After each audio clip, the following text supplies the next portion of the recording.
ভারত পাকিস্তান সীমান্তে তীব্র উত্তেজনার মধ্যে এবার নতুন করে কূটনৈতিক ও সামরিক চাপ তৈরি করল তুরস্ক। পাকিস্তানের করাচি বন্দরে নোঙর করেছে তুর্কি নৌবাহিনীর একটি অত্যাধুনিক যুদ্ধজাহাজ টিসিজি বুয়ুকাদা। ঘটনাটি দক্ষিণ এশিয়ার ভূ রাজনীতিতে নতুন মাত্রা যোগ করেছে বলে মনে করছেন বিশেষজ্ঞরা। পাকিস্তান নৌবাহিনীর পক্ষ থেকে এক বিবৃতিতে জানানো হয়েছে, তুর্কি যুদ্ধজাহাজটি রোববার করাচি বন্দরে পৌঁছায় এবং তাকে উষ্ণ অভ্যর্থনা জানানো হয়। জাহাজটি পাকিস্তানে অবস্থানকালীন সময়ে যৌথ মহড়া ও সামুদ্রিক নিরাপত্তা কার্যক্রমে অংশ নেবে বলেও জানানো হয়েছে।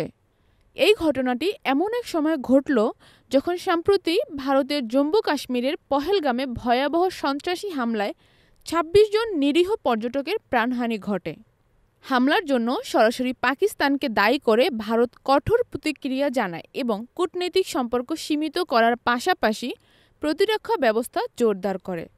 এরই মধ্যে করাচি বন্দরে তুর্কি যুদ্ধজাহাজ উপস্থিতি নয়াদিল্লির কূটনৈতিক ও নিরাপত্তা মহলে ব্যাপক আলোড়ন তুলেছে। ভারতীয় সংবাদ মাধ্যম টাইমস অব ইন্ডিয়া বলছে, ভারতের প্রতিরক্ষা কর্মকর্তারা বিষয়টি উদ্বেগজনক হিসেবে মূল্যায়ন করেছেন এবং পরিস্থিতি গভীরভাবে পর্যবেক্ষণ করা হচ্ছে। তুরস্ক ও পাকিস্তানের মধ্যে প্রতিরক্ষা সহযোগিতা নতুন কিছু নয়।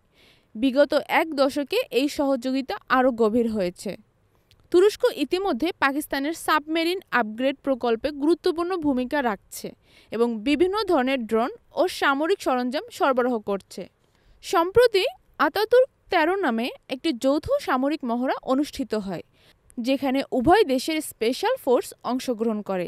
এর আগেও পাকিস্তানে তুর্কি সামরিক বিমানের অবতরণ ঘিরে বিতর্ক তৈরি হয়েছিল।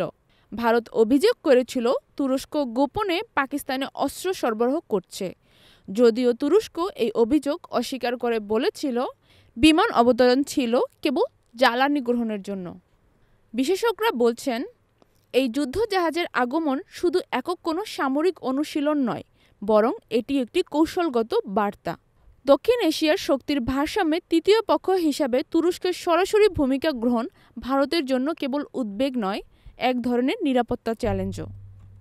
নয়াদিল্লির আন্তর্জাতিক সম্পর্ক বিশ্লেষক অধ্যাপক রমেশ থাপার বলেন, তুরস্কর যুদ্ধজাহাজ পাকিস্তানে নোঙর করার অর্থ হলো চীন ও পাকিস্তানের সঙ্গে তুরস্ক এখন এক ধরনের প্রতিরক্ষা জোট গঠনের পথে।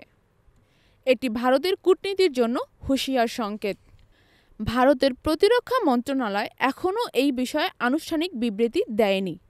তবে অভ্যন্তরীণ সূত্রে জানা গেছে, বিষয়টি কূটনৈতিক স্তরে তুরস্কের কাছে উত্থাপন করা হবে।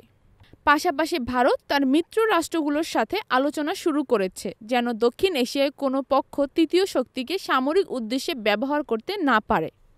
এদিকে পাকিস্তান ও তুরস্কের এই ঘনিষ্ঠতা নিয়ে ভারতের পররাষ্ট্র মন্ত্রণালয়ে এক ধরনের রেড অ্যালার্ট জারি হয়েছে বলেও জানা যাচ্ছে।